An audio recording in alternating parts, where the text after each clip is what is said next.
El naufragio de los estudios literarios en el vórtice de los estudios culturales. Frente a la devaluación sufrida por los estudios literarios en los departamentos de letras de las universidades chilenas, bajo la imposición de los estudios culturales, que en su momento se creyó revolucionaria, aparece hoy día indispensable repensar la situación actual y el futuro de los primeros. Tal como afirma Sánchez García, a propósito de las universidades norteamericanas, la literatura española y latinoamericana, junto a los estudios que las acompañan, agregamos nosotros, viene experimentando un notorio retroceso como auge de la implementación de los denominados estudios culturales que se definen por la ampliación del modelo académico canónico, del texto vanguardista al video game, de la ciudad benjaminiana al mall, de las marchas de los derechos humanos a las performances artísticas. Richard, 2005, y una fascinación por lo visual, cine, arte plástica, cómics, series televisivas. A nuestro entender, lo que nos atiende por encima de las referencias culturales mencionadas es si ellas se constituyen sobre la base de alguna experiencia estética, sea en la tradicional concepción kantiana o en la renovada proposición de Rancière, o corresponde al campo de estudio de la antropología cultural.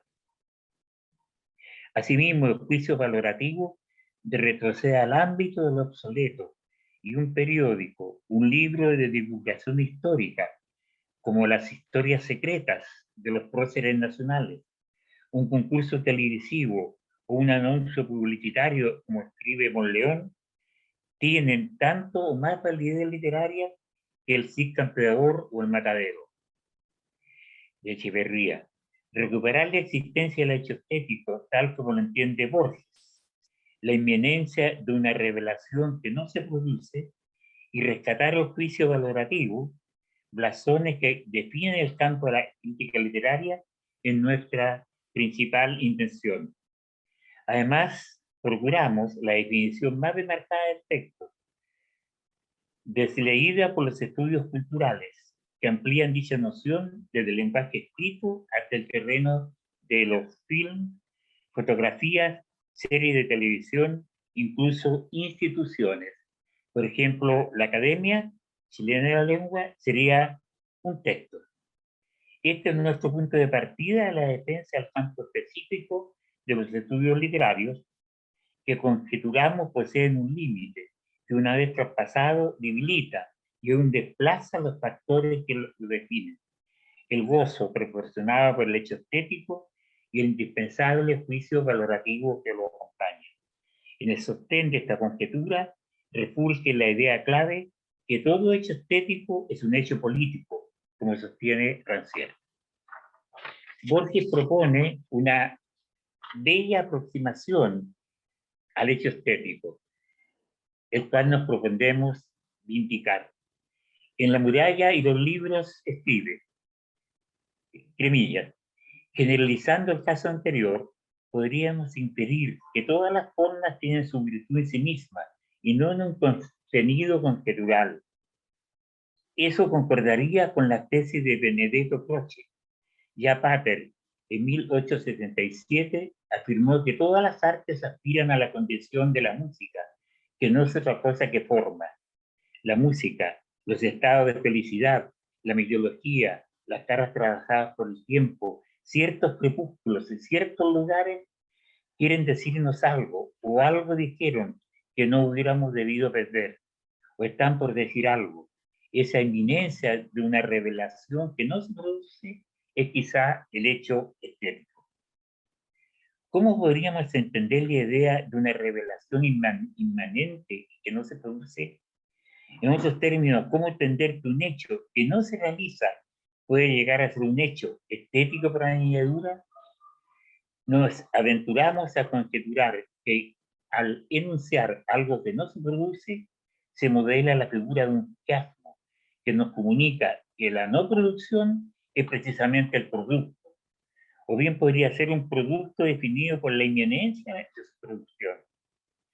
Para entender esta variante tendríamos que admitir que la potencia del hecho estético es tal que la sola posibilidad de su revelación colma el espíritu del observador. Podríamos, diríamos, proponer como ejemplo una situación análoga, la del creyente frente al advenimiento de Jesús.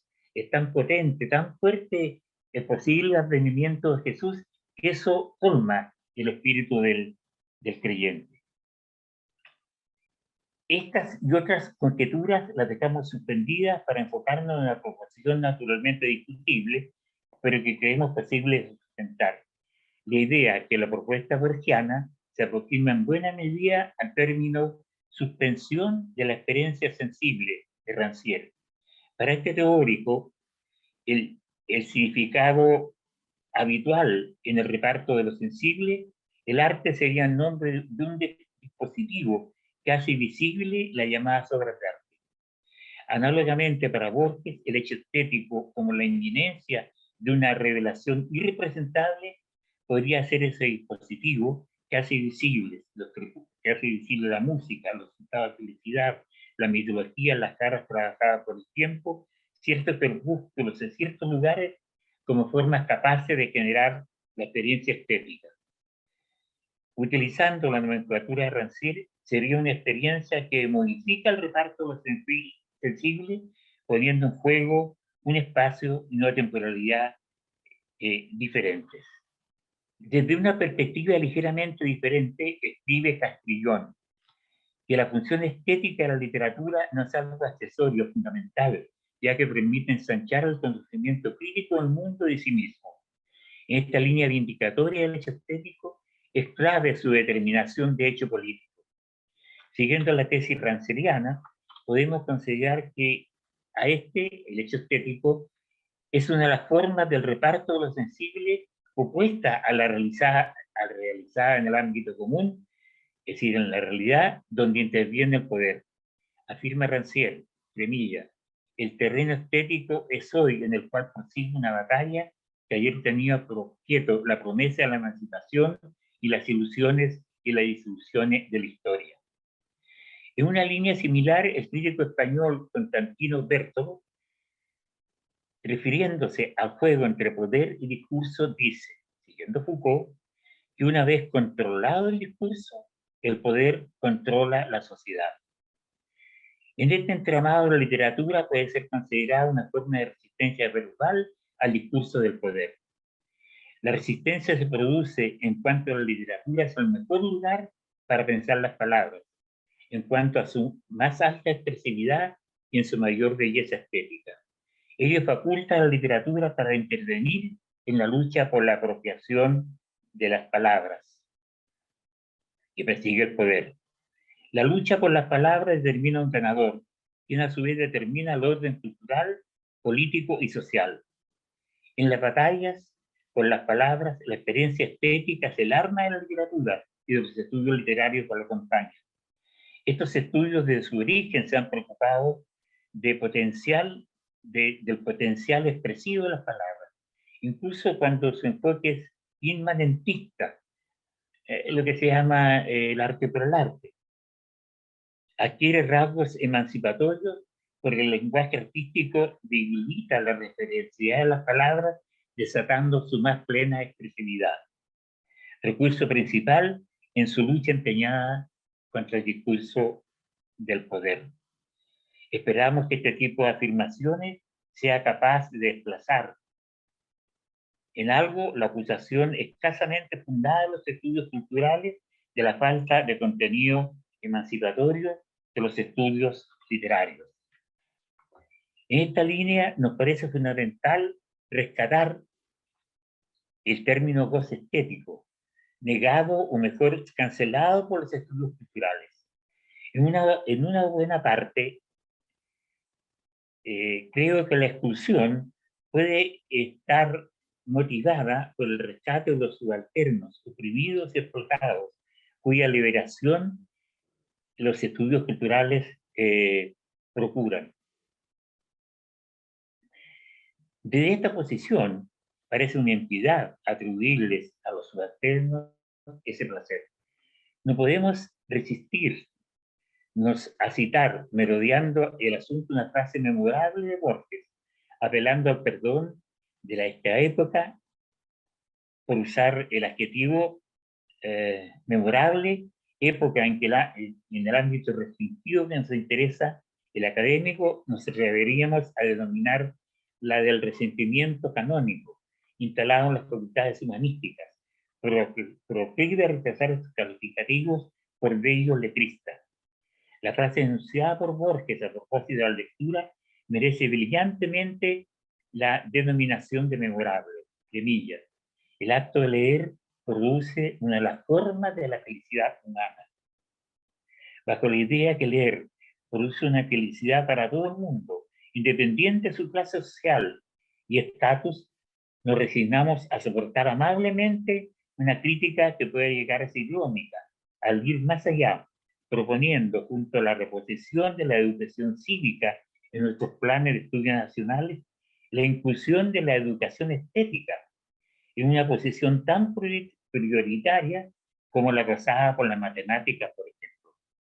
Podríamos tal vez debilitar así la opinión retrógrada que circuló en el siglo XVIII, vigente solapadamente en nuestro tiempo, que sostiene que una de las diferencias de la cultura de élite con la cultura popular consiste en creer que la primera goza de un refinamiento de los sentidos superior a la segunda, por el acceso más viable que tienen a los valores estéticos. Cuestión que rechazamos por el fondo clasista que lo sostiene, y porque si los pobres no leen, se debe mayoritariamente a que no tienen las condiciones materiales para hacerlo. En esta línea desmitificadora de la lectura, en un posible lector ideal, nos parece de alguna manera ético agregar un punto sobre el tema: la presencia constante del dinero, tanto en el acceso a la lectura como en su denegación. Creemos que la construcción del lector ideal se salta olímpicamente la relación entre literatura y dinero. Siguiendo el tema de los valores estéticos, Racine indica que los fenómenos artísticos se identifican por su adhesión a un régimen específico y sensible, el cual es removido de sus asociaciones ordinarias y apropiado por un poder heterogéneo, el poder de una forma de pensamiento del lenguaje, añadimos nosotros, que se ha vuelto extraña a sí misma. Gracias a este extrañamiento se crea un campo específico de lo sensible, que permite que el arte pueda ser identificado como un espacio autónomo y como una forma de reflexión activa y crítica acerca de las formas en que nuestras sociedades latinoamericanas están organizadas. De este modo, el arte en sí mismo es un hecho social, un hecho político. El arte no es político en sus contenidos, sus enunciados o alusiones a alguna situación social particular de la vida, sino es en su forma de intervención en la división y reparto de lo sensible. En lo que se refiere a nuestro añadido, la forma de un lenguaje que se vuelve extraña a sí misma, la podríamos ejemplificar con la sentencia de Proust, recogida por Deleuze y Guattari en 1000 de Millas. Las obras maestras están escritas en una especie de lengua extranjera. Lo mismo podríamos decir de las más bellas obras literarias latinoamericanas. Sabemos que el resentimiento que produce muchos adherentes sobre los estudios culturales, el uso de palabras como obra maestra, belleza, emoción y felicidad estética, placer de la lectura, gozo, empleadas por los estudios literarios canónicos, rechazadas por constituir un patrimonio de la estética burguesa que ocultaría bajo una máscara de estetización el drama de su desarrollo. Pero debemos aclarar que ser extranjero en su propia lengua, como escriben los autores de 1000 no apunta a alguien que habla una lengua que no es la suya, sino a un devenir bastardo, un devenir mestizo del que escribe, capaz de emplear el estilo como una forma de crear lenguaje. Nos parece conveniente en este punto discursivo una referencia al desarrollo de los estudios culturales desde su fundación en 1964 hasta su viaje transatlántico a América hispana. Sabemos que los estudios culturales se originan a partir de un núcleo promovido por Stuart Hall en la Universidad de Birmingham, a partir de la obra de teóricos marxistas preocupados por la cultura, como Raymond Williams y Edward Thompson. Carlos Reynoso, en su obra citada del año 2000, distingue varias fases de los estudios culturales. Nos interesa fundamentalmente la última fase, la postmoderna, que entendemos dominante en los estudios traspasados al ámbito de América Latina. Richard Johnson sostiene, en términos generales, que los estudios culturales no son una disciplina académica, sino un proceso crítico que trabaja entre los espacios de las disciplinas académicas. Parece digno de curiosidad que los culturalistas afirmen que las disciplinas son perniciosas y al mismo tiempo creen, sin explicar por qué razón, que la acumulación de dos o más disciplinas origina la más estupenda interdisciplinaridad. En una línea complementaria opina Todd Clifton que lo que la cualidad específica de los estudios culturales, su desprecio por las nociones de carácter estético. Se podría afirmar que el esteticismo les parece obstáculo para su autoadquirida misión de expandir los objetivos sociales emancipatorios, socialistas, feministas, antirracistas, antiimperialistas que ellos procuran. Tal nominación, según Turner, lo conduce a la estrategia teórica de leer los productos culturales, las prácticas sociales, incluso las instituciones, como textos. Esta semiotización de lo cotidiano, que borra, entre otras, la diferencia entre texto y discurso, termina tornando inespecífica la categoría de lo literario. En el fondo se trata de un multiculturalismo que nivela todas las representaciones realistas y simbólicas del mundo, sin atender a la diferencia. Una de las cuales puede ser la representación de los valores estéticos, aunque estos sean declarados de antemano, anticuados y propios de una élite que los ha elaborado como una forma de poder para perpetuar su dominio. Hoy día, la indiferenciación ha reemplazado cualquier atisbo de jerarquización basado en el juicio estético, indispensable para la demarcación del campo literario.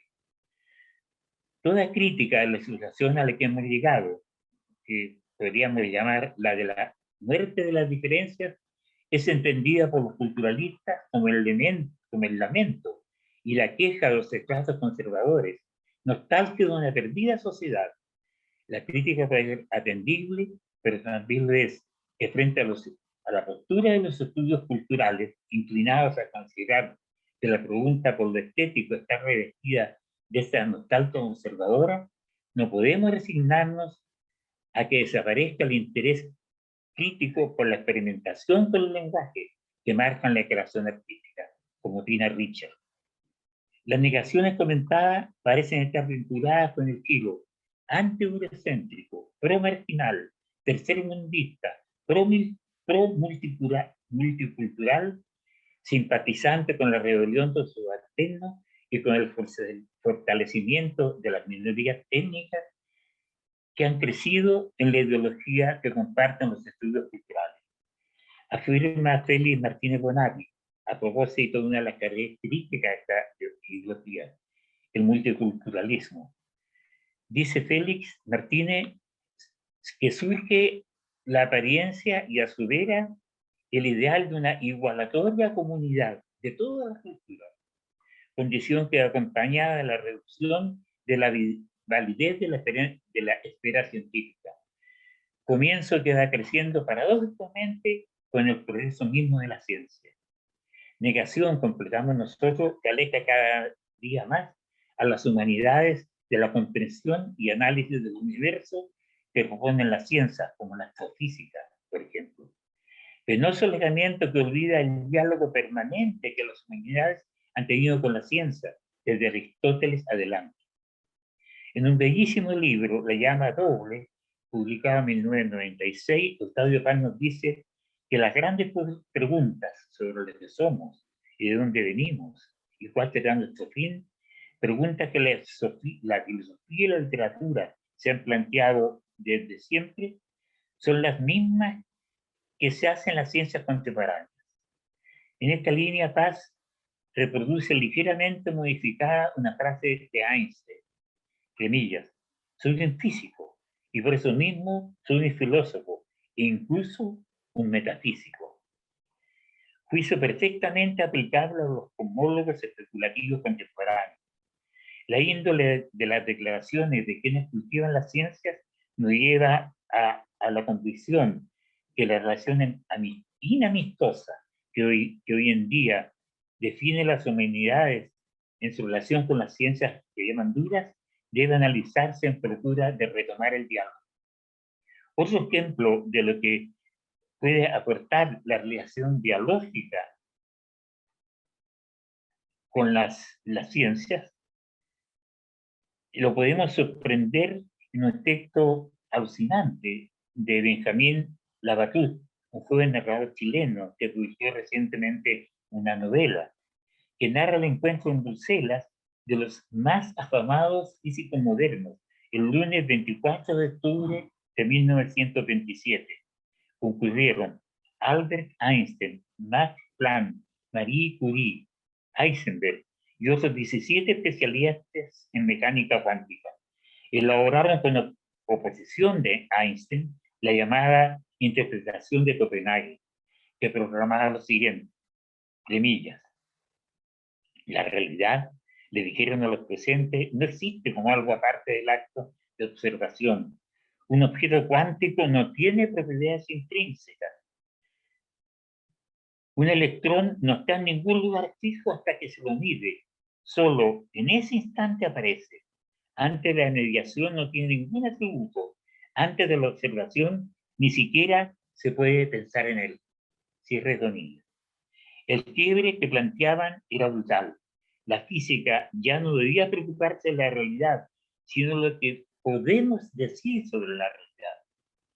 En una posible diferenciación muy polémica entre los estudios culturales y los literarios, nos atrevemos a decir, utilizando la interpretación de Copenhague, que los estudios culturales trabajan y se aferran con dientes y muelas a la realidad, específicamente a las realidades locales, que según el sentido común deben estar definidas por propiedades intrínsecas, mientras los estudios literarios les interesa sobre todo lo que podemos decir sobre la realidad. Tal vez más explícita sea la oposición entre ambos proyectos. Si nos centramos en torno al concepto de sentido común, con respecto a él, Castro Gómez, el filósofo colombiano, afirma que los estudios culturales se escriben en la segunda ruptura de las ciencias sociales. La primera, siglo XIX-XX, se realizó frente al sentido común, adoptando la postura de las ciencias naturales, creando una distancia frente a los objetos. La segunda ruptura apunta hacia una eliminación de la distancia con el sentido común.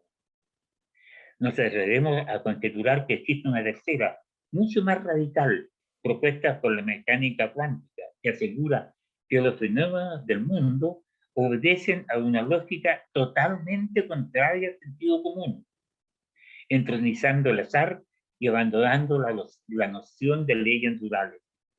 Usando a Proust, nos atrevemos a decir que las obras maestras de la literatura latinoamericana parecen estar escritas con una lógica contraria al sentido común. Pensemos solo en 100 años de soledad.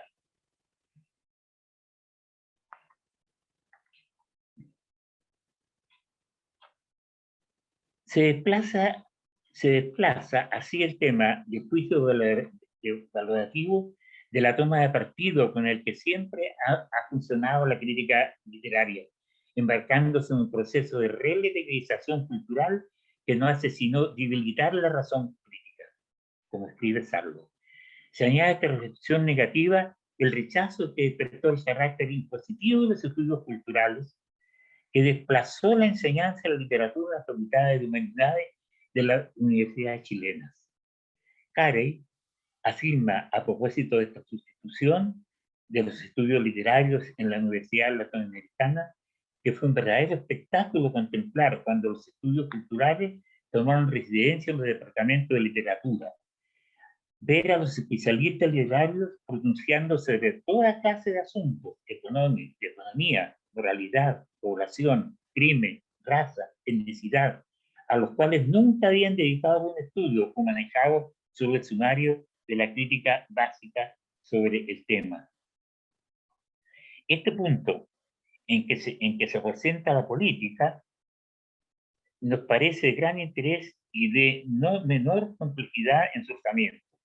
Para enfrentarlo en la primera instancia recurrimos a las propuestas del filósofo colombiano Santiago Gómez, ya citado, con enteras razones que afirma que las estructuras de producción que caracterizan a las sociedades en las que vivimos difieren radicalmente de aquellas que habían teorizado científicos sociales como Smith, Ricardo, Marx, Keynes y Previs.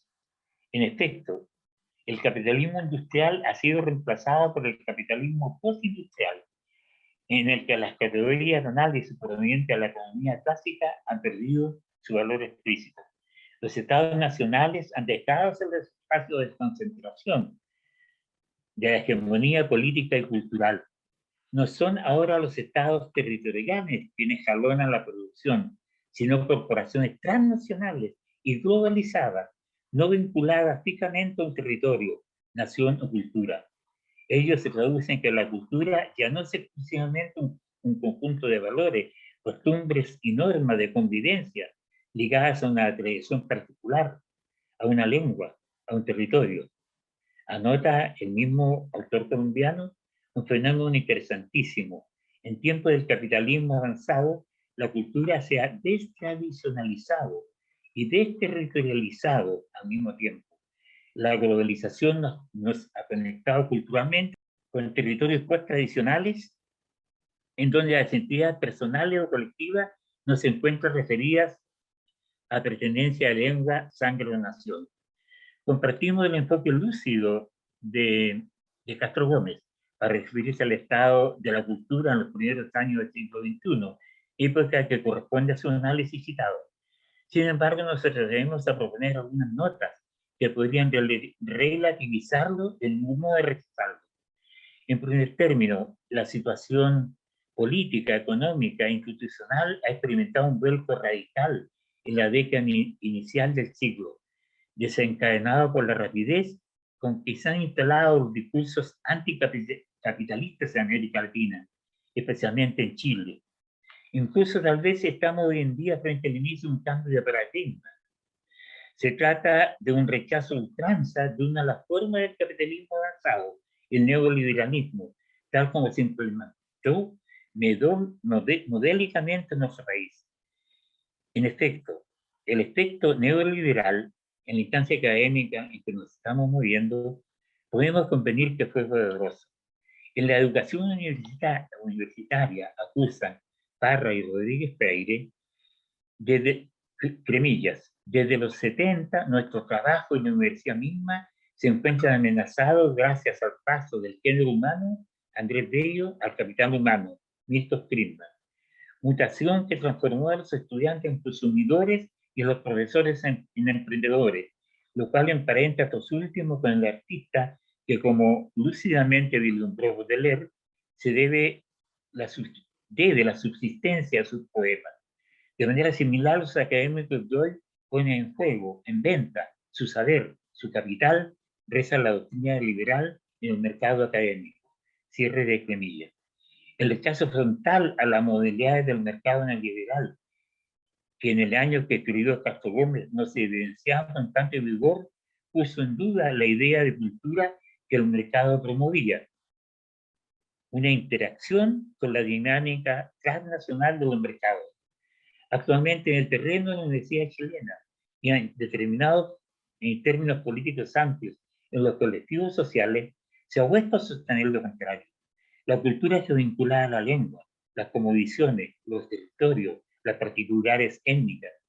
En vez de la desterritorialización de la cultura que habla Castro Gómez, se ha producido una reterritorialización de ella, debilitada la idea de nación, La concepción de culturas nacionales ha dado paso a una concepción totalmente particularizada, basada en una avanzada fragmentación de las ideas de nación como territorialidad homogénea.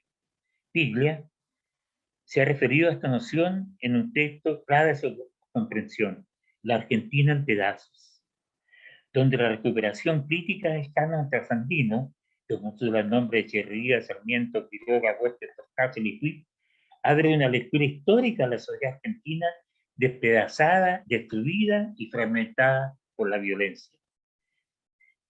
Los pueblos anteriores a la formación del Estado chileno y los colectivos identitarios han sido negados y protegidos por una audiencia similar. Su reclamo por una cultura particular ligada a los territorios que ocuparon secularmente o han creado mediante la lucha particular, ligada a los territorios que ocuparon secularmente o han creado mediante la lucha contra las formas de poderes pudientes establecidas por culturas nacionales desde la independencia adelante, participan de una contraviolencia que aumenta la degradación, desunión y el desmembramiento de la nación. Como resultado inesperado, vuelven a relegarse el territorio despedazado con una expresión cultural propia, concentrando el peso de la globalización que culturalmente nos vinculaba a espacios no tradicionales. En su forma más radicalizada que nos faltan, parece confundirse la reterritorialización con el retorno a una territorialidad primitiva o más antigua, una suerte de utopía arcaica, de volver a creencias ancestrales que nos devolverían a otro tipo de vivir. Este retorno a una utopía arcaica merece ser analizada críticamente, porque tal vez estamos frente a un nuevo paradigma, aunque también puede ser el sueño político de una nueva élite que se ha visto con ropajes inmaculados de las nociones de pueblo y comunidad entendidas como entes intachables para instalar nuevas formas de poder. Creemos que lo que está en juego, como siempre, es el poder, y los estudios culturales no hacen sino participar en la lucha por el poder. De ningún modo es una acusación, sino una petición de reconocimiento de lo que se persigue realmente. En relación al aporte de los estudios culturales, concordamos con el mismo Castro Gómez que a pesar de sus deficiencias políticas, académicas y pedagógicas, los estudios culturales sí han contribuido positivamente al desafío contemporáneo de abrir las ciencias sociales. Desde la perspectiva anotada y discutida, ¿qué puede significar el desplazamiento de los estudios literarios por los estudios culturales? Tal vez podríamos responder primeramente en una forma bastante simple, que significa el privilegio del enfoque antropológico y sociológico en análisis de los textos literarios, ya que las metodologías empleadas provienen basalmente de esa disciplina. Si fuera así, y apegándose al rigor, los profesores de literatura debemos frecuentar esas áreas, haciéndose cargo de sus teorizaciones. Ello se traduciría en la necesidad de establecer en nuestra formación alguna exigencia, como la de cursar la asignatura de epistemología de las ciencias sociales, epistemología de las ciencias sociales. Así se evitaría el uso ingenuo de categorías analíticas que toman de cualquier parte como si crecieran espontáneamente en los árboles, según establece Reynoso. Compartiendo nuevamente la reflexión de Neville Richard en el texto ya citado, estamos acorde que los estudios culturales fueron la novedad aportada por la red metropolitana situada en Estados Unidos y que del año indicado, el 2005, se generaron muchas polémicas en América Latina sobre el riesgo de la reproducción periférica del modelo de análisis, generando las discusiones habituales en nuestro medio crítico sobre los artefactos teóricos importados. Añadimos que en el caso de los estudios culturales ha sido más intensa la polémica debido a la contradicción de aplicar un enfoque globalizado en la comprensión de culturas locales, a pesar que Hall siempre se manifestó muy atento a las expresiones regionales. Sin embargo, añade la autora citada, Mary Richards, la heterogeneidad del local latinoamericano tiende a ser homogenizada por el aparato de traducción académica del latinoamericanismo. Resumiendo lo anterior y recogiendo las claves de nuestra argumentación, parece evidente, y dicha evidencia la comparte en Nerudicia Beatriz Sarlo de Agitado, que el primer movimiento crítico de estudios culturales consistió en desbordar las fronteras especificistas de los estudios literarios, organizando las cuestiones simbólicas y las imaginarios culturales con las expresiones masivas y cotidianas de la comunicación. Richard defiende la existencia de la crítica literaria, y nosotros nos apresuramos a compartir su justificación, afirmando que el principal objetivo del estudio literario es impedir, o a lo menos atenuar, los principios igualadores del mercado en el campo estético, frente a los cuales los estudios culturales importados de la metrópoli estadounidense ofrecen una muy débil resistencia. En la fase de conclusión a la que llegamos, el apelativo latinoamericano, que demarca la frase sustantiva de estudios culturales, parece importante examinar. Primariamente se puede entender que latinoamericano se refiere a un territorio, a una historia y a una identidad cultural. Pero si reparamos en su funcionamiento, podemos advertir que se trata más bien de un tipo de discurso. Los discursos latinoamericanistas operan de un modo similar, indica Castro Gómez, a lo ya señalado por Edward Said en su libro Orientalismo. Efectivamente, nos han asignado a los latinoamericanos una identidad cultural y señalado un destino histórico, amén de un origen indiscutible. Estas marcas concluyen diferencias esenciales frente a nosotros, Europa. En primer lugar, desde esta perspectiva, el latinoamericanismo funciona como significante despótico, especialmente los proyectos políticos, autoritarios y populistas tan frecuentes en nuestro subcontinente. En última instancia, los discursos latinoamericanistas son propios de un discurso colonial, en cuanto, más que forma de conocimiento, representan la hegemonía de las ideas europeas sobre América Latina. Parece apropiado para el buen desarrollo de los estudios culturales latinoamericanos preocuparse de no caer en esta trampa, como en otras más avanzadas que tratamos de indicar en el camino trazado por este país. Contra lo pensado, tal vez no sea ni siquiera un paper, sino una peripecia, actualmente en el léxico del maestro Huerta, que termina enfrentarnos a nuestra propia vida. Contratación que confirma un dicho por Piglia que cita Chesterton. Cuando alguien cree escribir sus lecturas, está escribiendo su vida. Desde este enfoque, la crítica literaria sería una de las formas modernas de la autobiografía.